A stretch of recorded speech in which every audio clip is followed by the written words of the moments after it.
So next, I would like to call on podium Ms. Praveena Gautam, Advocate Supreme Court of India. So let's welcome ma'am, please.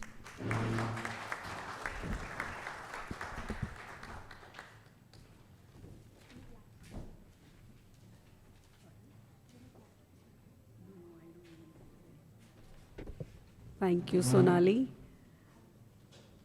Distinguished guest on the dais, John, Raghavendra ji, Mr. Sehgal, Harsh, my fellow colleague, litigation lawyer, and Madam Pushp Gupta. I'm very thankful to NASCAP for giving me this opportunity to speak before this August gathering. Now, before Pushp had come on the dais, I was thinking that I am the last person to speak, and I'm sure the way I'm hungry, rest of you are also hungry, so we'll get free fast. But however, this is not going to happen, and you are going to stay back for another 10 to 15 minutes, all empty stomach. Another thing which have been feeling since morning is that it's too cold, Satish, in the room.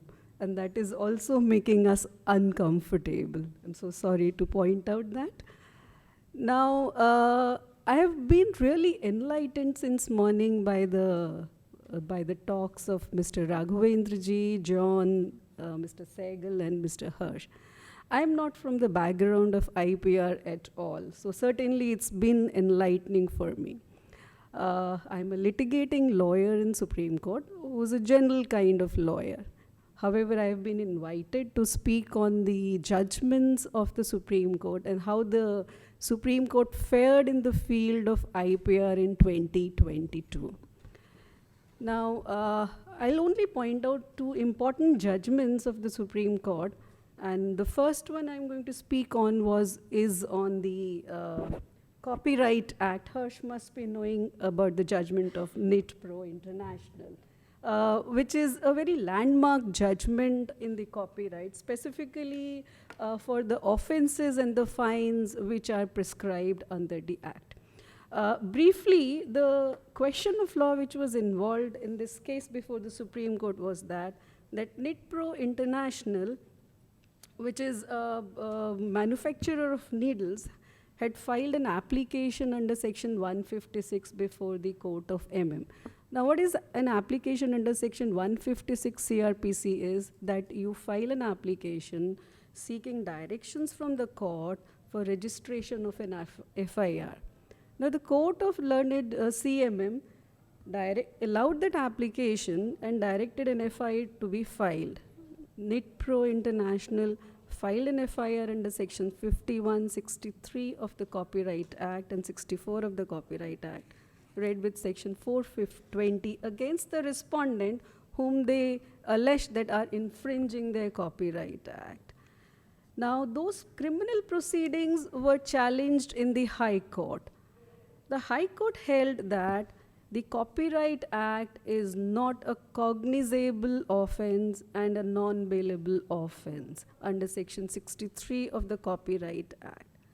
Now, that judgment was carried up to Supreme Court by the NIT Pro International. Now, while dealing with this matter, the Supreme Court upturned the judgment of the High Court and the other conflicting judgments of the Kerala High Court and various other high courts which have held otherwise, and held that the offense under Section 63 of the Copyright Act, the punishment provided is imprisonment for a term which shall not be less than 6 months, but which may extend to 3 years with fine.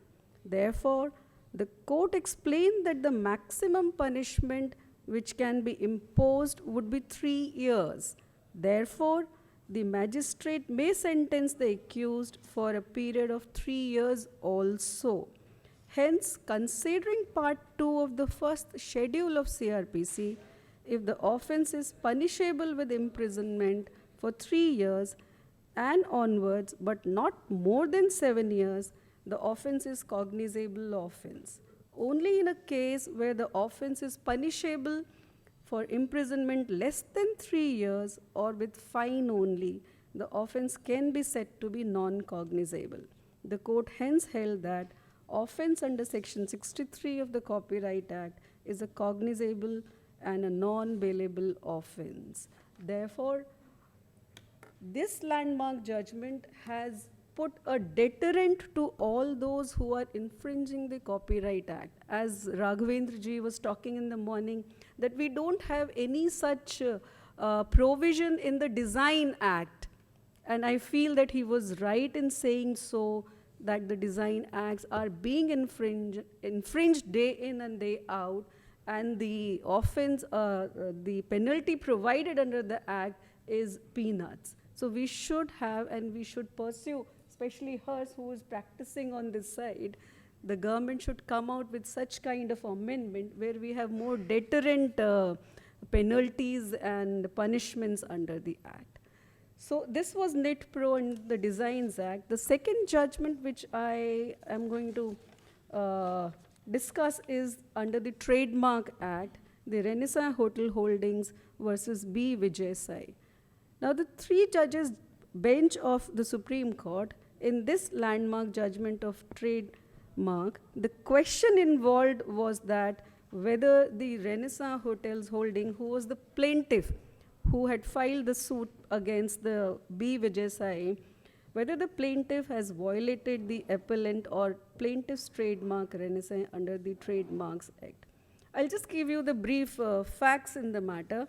The appellant holder and the proprietor of the trademark and service mark Renaissance in relation to hotel, restaurant, catering, bar, cocktail lounge, fitness club, spa services, and other services is a Renaissance Hotel Holdings, a company incorporated under the laws of the state of Delaware, United States of America. The respondents were running 2 hotels in Bangalore, Puttaparthi under the name Sai Renaissance, which fully embraces the well-known trademark and service marks Renaissance.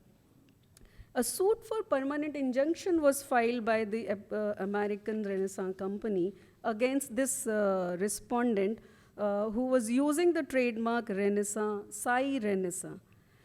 The trial court allowed the suit by giving permanent injunction to this American Renaissance Hotel Company. The respondent carried the matter to the High Court, and the High Court set aside the judgment of the trial court.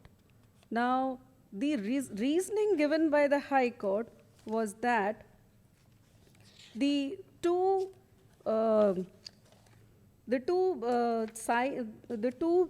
words being used may be similar. However, the High Court said that since there is no unfair advantage of being taken out of these trademark and are the distinct character or repute, therefore there is no infringement. Now, the Renaissance American company took the matter to the Supreme Court. Now, the Supreme Court, while deciding the matter and turning the judgment of the High Court, held as follows, that it applied Section 29(4) of the trademark to hold the trademark Renaissance did not have reputation in India. Now, the Supreme Court held that this is wrong because the case squarely fell under Section 29(2), as the respondent used an identical mark for identical services. On the other hand, Section 29(4) is concerned with the use of identical mark for dissimilar services. On this situation, only in this situation does the reputation of mark becomes relevant, and this inquiry is irrelevant for a case covered under 29(2). Further, it held that the High Court has misapplied Section 31(b), which recognizes statutory differences to infringement. Infringement requires 2 qualifying criteria, that is, use as per the honest practices and B, no unfair advantages of the registered trademark. On this, the Supreme Court held that both the above requirements had to be met together for the exception to apply. And therefore, the High Court erred and did not apply only Section 31(b) without deciding the respondent's use was in accordance with the honest commercial practice. The Supreme Court ruled that the High Court ignored the two important principles of statutory interpretation, namely the statute must be interpreted not just literally but contextually with specific regard to the Parliament's intention behind creating it. And secondly, individual clauses with a provision cannot be read in isolation. The conclusion drawn by the Supreme Court's judgment is that which correctly distinguishes the legal tests of the infringement when a registered trademark is used for a similar goods or for dissimilar goods under 29(4). Further, though the statute is worded very clearly, it held that its interpretation by different courts was not uniform. Despite the registration of trademark, injunctions were often declined because not uniform. Therefore, the court clarified that these aspects are relevant for deciding passing off but not infringement of a registered trademark. This landmark judgment assumes greater importance because it also urges courts to consider the legislative intent in enacting the statute. It notes that in this case, the statute was created for the following purposes: to increase globalization, to encourage investment and transfer of technology, to simplify and harmonize the trademark management systems, and to prohibit third-party misuse of trademarks. There are many other judgments, but having short time on the dais, I have not compiled rest of them, and I hope these two judgments will help you, all the IPR practicing advocates over here. Thank you so much.